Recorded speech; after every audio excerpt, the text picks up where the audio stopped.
Hello everyone, welcome to science express. आज हम discuss करेंगे जनरल साइंस के पिछले वर्ष के सर्वोत्तम प्रश्न। हमारा टारगेट है रेलवे एग्जाम, जैसे group D, ALP, technician and JE. Railway exam में साइंस एक इंपॉर्टेंट पार्ट रहता है। So now let's start general science के पिछले वर्ष के सर्वोत्तम प्रश्न के day 26 lecture. Which is the fat storing tissue in our body. हमारे बॉडी में कौन सा ऐसा टिश्यू है जो फैट को स्टोर करता है। सो करेक्ट आंसर हो जाएगा एडिपोज टिश्यू। एडिपोज टिश्यू के अंदर फैट स्टोर होता है। It help to store energy in the form of fat, cushion, internal organ and it also help in insulating the body. So correct answer is the adipose tissue. Which blood vessels act as a soldier of our body? ऐसा कौन सा blood cell है which blood cells act as a soldier of our body? ऐसा कौन सा blood cell है जो हमारे बॉडी में सोल्जर की तरह काम करता है। मतलब डिफेंस प्रोवाइड करता है बाहर के जार्म्स से। करेक्ट आंसर हो जाएगा व्हाइट ब्लड सेल, जिसको हम WBC के नाम से भी जानते हैं और इसको हम ल्यूकोसाइट भी कहते हैं। ल्यूकोसाइट क्योंकि जो व्हाइट ब्लड सेल है इसका कोई कलर नहीं होता है, इसीलिए हम इसको व्हाइट ब्लड सेल और ल्यूकोसाइट्स भी कहते हैं। WBC दो तरह का होता है, एक होता है ग्रैनुलोसाइट्स, एक होता है एग्रानुलोसाइट्स। ग्रैनुलोसाइट्स में आता है neutrophil, eosinophil and basophil, and agranulocytes में आता है लिम्फोसाइट एंड मोनोसाइट। और सबसे ज्यादा कौन सा WBC पाया जाता है ब्लड में, ये होता है neutrophil. Okay, so which blood cell act as a soldier of our body. Correct answer हो जाएगा ब्लड सेल। अदर जो दो तरह का सेल होता है, एक होता है red blood cell. Red blood cell जो होता है ये हमारे बॉडी में ऑक्सीजन और कार्बन डाइऑक्साइड को कैरी करता है एक प्लेस से दूसरे प्लेस तक। और जो प्लेटलेट्स हैं अदर ब्लड सेल में, वो क्या करता है, वो करता है ब्लड को क्लॉट फॉर्मेशन करने में हेल्प करता है। अगर किसी जगह पर काट हो जाए तो ज्यादा ब्लड बाहर ना निकले, इसीलिए क्लॉट फॉर्मेशन करने के लिए क्लॉटिंग में हेल्प करता है platelets. Which of the following is the characteristics of striated muscles? निम्नलिखित में से कौन सा स्ट्रैटेड मसल का कैरेक्टरिस्टिक्स है। स्ट्रैटेड मसल, इसको हम स्केलेटल मसल के नाम से भी जानते हैं। करेक्ट आंसर हो जाएगा cylindrical, unbranched and multi nucleate. Okay, cylindrical, unbranched and multi nucleated, ये कैरेक्टरिस्टिक्स हो जाएगा स्ट्रैटेड मसल्स। इसको हम स्केलेटल मसल के नाम से भी जानते हैं। Which of the following cells are found in liver of mammals? ऐसा कौन सा सेल है जो मैमल के लिवर में पाया जाता है। करेक्ट आंसर हो जाएगा लिवर में पाया जाता है Kupffer cell. Kupffer cells are found in liver of the mammals. And other जो ऑप्शन है, पुरकिंजी सेल पाया जाता है। It is one type of neuron found in the cerebellum. And microglial cell पाया जाता है सेंट्रल नर्वस सिस्टम में। Okay, और सेंसरी सेल पाया जाता है सेंस ऑर्गन में। सेंस ऑर्गन में पाया जाता है सेंसरी सेल। यहाँ पर करेक्ट आंसर हो जाएगा लिवर में पाया जाता है कूफर सेल। लिवर हमारे बॉडी में सबसे लार्जेस्ट इंटरनल ऑर्गन है। Which of the following part of plant help in vegetative propagation? ऐसा कौन सा जो पार्ट है जो वेजिटेटिव प्रोपैगेशन में हेल्प करता है प्लांट को। करेक्ट आंसर हो जाएगा रूट होगा, स्टेम होगा और लिप्स होगा। Correct answer is option 3, root, stem and lips. अगर फ्लावर होगा तो ये हो जाएगा सेक्सुअल रिप्रोडक्शन का पार्ट। ओके, यहाँ पर करेक्ट आंसर हो जाएगा root, stem and lips. Which one of the following is an example of unisexual flower? निम्नलिखित में से कौन सा एक यूनिसेक्सुअल फ्लावर का एग्जांपल है। करेक्ट आंसर हो जाएगा papaya. Okay, unisexual flower if it possesses either stamen और कार्पल, मतलब कोई भी अगर फ्लावर में अगर मेल पार्ट प्रेजेंट होगा या फिर फीमेल पार्ट प्रेजेंट होगा, बट नॉट बोथ, दोनों पार्ट एक साथ प्रेजेंट नहीं होगा। इसका और भी एग्जांपल हो जाएगा जैसे व्हाइट ब्लूबेरी एंड वाटरमेलन, ये सब यूनिसेक्सुअल फ्लावर का एग्जांपल है। ओके, और एक होता है बाइसेक्सुअल फ्लावर जहां पर मेल पार्ट और फीमेल पार्ट दोनों एक साथ पाया जाता है। The two important features of sexual reproduction in higher organisms that create genetic diversity in offspring are two important features of sexual reproduction in the higher organism. Sexual reproduction में क्या होता है, जहाँ पर दो ऑर्गेनिज्म एक साथ पार्टिसिपेट करता है, जहाँ पर जो ऑफस्प्रिंग प्रोड्यूस होता है उसमें जेनेटिक डाइवर्सिटी पाया जाता है। यहाँ पर इस पे कौन सा ऑप्शन करेक्ट होगा? सेक्सुअल रिप्रोडक्शन में क्या होता है, गैमेट प्रोडक्शन होता है, और गैमेट में क्या होता है, जो नंबर ऑफ क्रोमोसोम ये हाफ हो जाता है। एक ऑप्शन हो जाएगा मियोसिस, एक पॉइंट हो जाएगा मियोसिस, और दूसरा हो जाएगा फर्टिलाइजेशन। ओके, मियोसिस होगा जैसे 2n से गैमेट प्रोडक्शन होने के बाद गैमेट में क्रोमोसोम के जो नंबर होता है n हो जाएगा, और फर्टिलाइजेशन में एक तरफ आएगा मेल से एक n आएगा, क्रोमोसोम नंबर हाफ आएगा यानी स्पर्म, और फीमेल से आएगा एग। ओके, फीमेल से आएगा एग और मेल से आएगा और एक n, यानी एग और स्पर्म दोनों मिलकर बन जाएगा 2n, और होता है जाइगोट। ये जो मिक्स्ड होता है n और n, इस प्रोसेस का नाम है fertilisation. Correct answer is the two important features of sexual reproduction in higher organisms that create genetic diversity in offspring are meiosis and fertilization. The mode of sexual reproduction in Spirogyra. Spirogyra में जो sexual reproduction होता है, okay, तो उसमें क्या होता है, gamete किस तरह का होता है?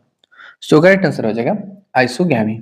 आइसोगैमी मतलब जहां पर दोनों गैमेट सिमिलर टाइप का होता है, उसे हम आइसोगैमी के नाम से जानते हैं।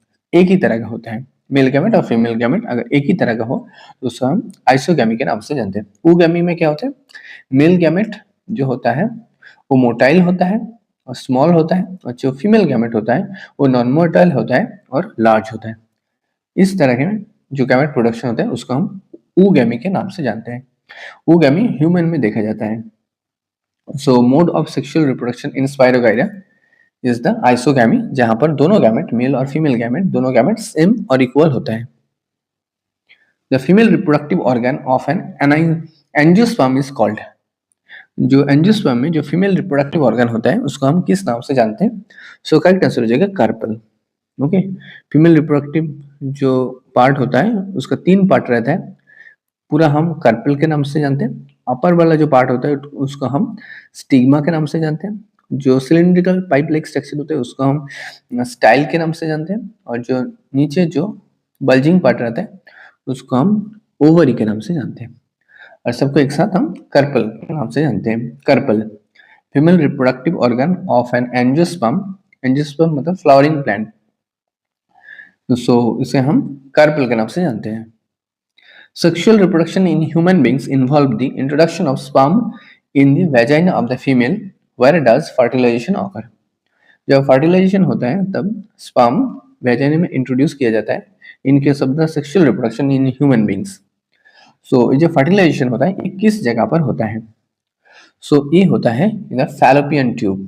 फैलोपियन ट्यूब में जहाँ पर स्पर्म एग के साथ फ्यूज करता है, उसके बाद आफ्टर फर्टिलाइजेशन प्रोड्यूस होता है zygote. Zygote develop into the then morula. Morula stage में जाइगोट पहुंचता है, और उसके बाद and develops into the blastocyst once it enter the uterus.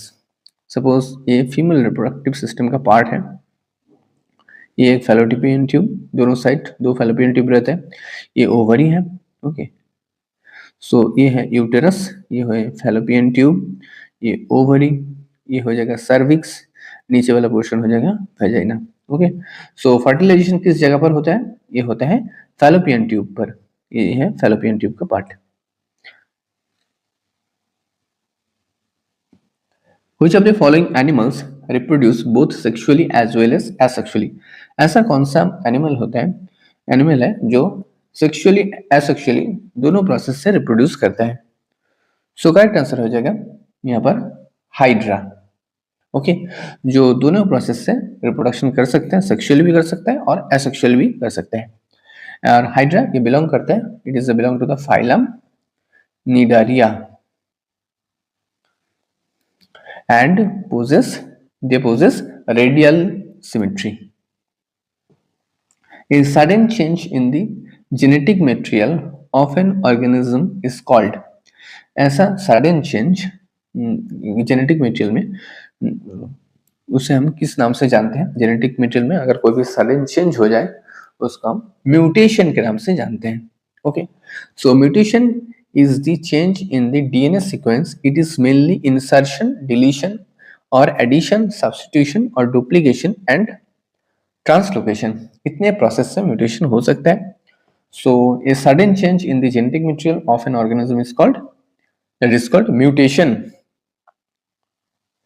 A normal human being has 46 chromosomes. If a person found 45 chromosomes, which of the following disorder is he having? Okay, suppose किसी person में अगर 46 chromosome पाए जाते हैं normal case में, अगर उसमें 45 chromosome मिल रहा है, सो उसी पर्सन को किस तरह का बीमारी व क्रोमोसोमल सिंड्रोम हो सकता है? सो यहाँ पर करेक्ट आंसर हो जाएगा Turner syndrome. Okay, in case में वो फीमेल होगा. ओके, इन केस में वो फीमेल होगा. यहाँ पर जो क्रोमोसोम पैटर्न होगा 44 ऑटोसोम, ये तो इंटैक्ट रहेगा. उसके बाद जो होगा, जो सेक्स क्रोमोसोम होगा वो X0 होता है. ओके, ये होता है X0. इसको हम टर्नर सिंड्रोम के नाम से जानते हैं, जहां पर एक एक्स क्रोमोसोम मिसिंग रहता है. ओके, नॉर्मली वो फीमेल होता है मगर उसके बॉडी में कोई भी डेवलपमेंट शो नहीं होता है. फीमेल का जो जो डेवलपमेंट होता है वो शो नहीं होता है.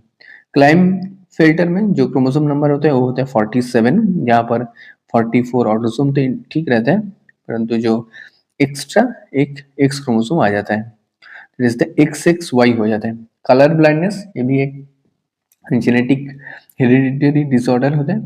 और डाउन सिंड्रोम जहाँ पर 21st नंबर क्रोमोसोम के ट्राइसोमी के कारण होता है.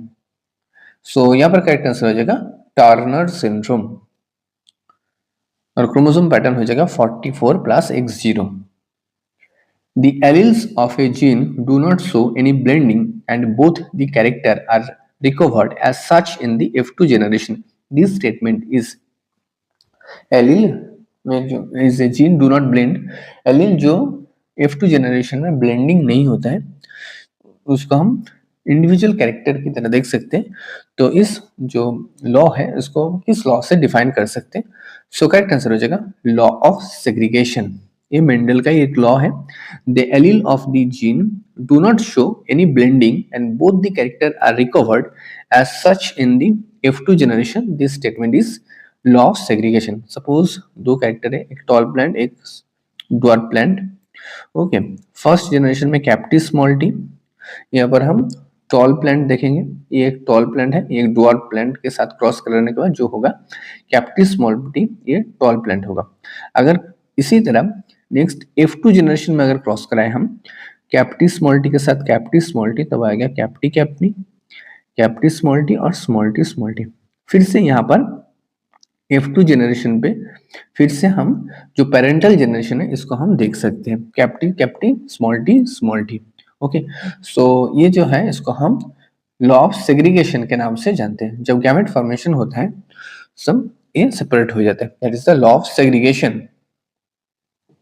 The factor that leads to founder effect in a population, ऐसा फैक्टर जो फाउंडर इफेक्ट प्रोड्यूस करता है, सो हम इसे कहते हैं जेनेटिक ड्रिफ्ट के नाम से जानते हैं. Correct answer is the genetic drift.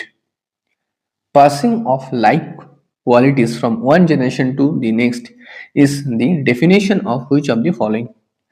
सब क्या होता है? पासिंग, ऐसे passing of like qualities one generation to next generation is the definition of which of the following. जैसे हम कोई भी एक क्वालिटीज और कैरेक्टर एक जनरेशन से दूसरे जनरेशन पे जब पास होता है इसको हम किस नाम से जानते हैं? इसको हम हेरिडिटी के नाम से जानते हैं.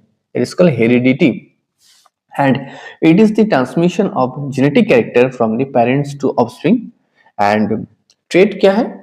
Trait, it may be color, height, skin, complexion. These are the trait. Okay. So correct answer हो जाएगा heredity. Theory of origin of species by means of natural selection was given by. So natural selection ये theory किसने दिया? So correct answer हो जाएगा Charles Darwin. Theory of origin of species by means of natural selection ये जो theory है ये किसने दिया? चार्ल्स डार्विन ने। In a pea, a pure tall plant cross with short plant, pea plant, that is the capti cross with small t. What will be ratio of the pure tall plant to the short plant in F2 generation? ये parental generation है, ये toll plant, ये short plant, आ जाएगा कैप्टी small T. Okay, ये क्या है? F1 generation. अगर हम इसको F2 जनरेशन तक ले जाए तो cap T small T cross with cap T small T, F2 generation में जो प्रोडक्ट आएगा F2 जनरेशन में वो है cap T cap T, cap T small T और स्मॉल टी। क्वेश्चन क्या बोला है?